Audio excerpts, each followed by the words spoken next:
students, I hope your preparation is going good. If not, don't worry. Sri Gurukula is here to help you. And I am Anmol Yadav. I will be your physics and mathematics mentor. I am an NEET graduate. So bring out your books. Let's make your preparation stress-free.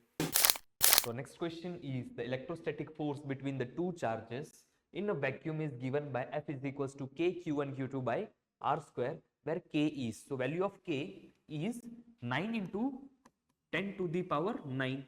And unit, how we'll find the unit? So let's try to find the K from this formula. F is equals to K Q1 Q2 by R square. So K will be equals to F into R square divided by Q1 Q2. So unit of K will be unit of force into R. R is a distance.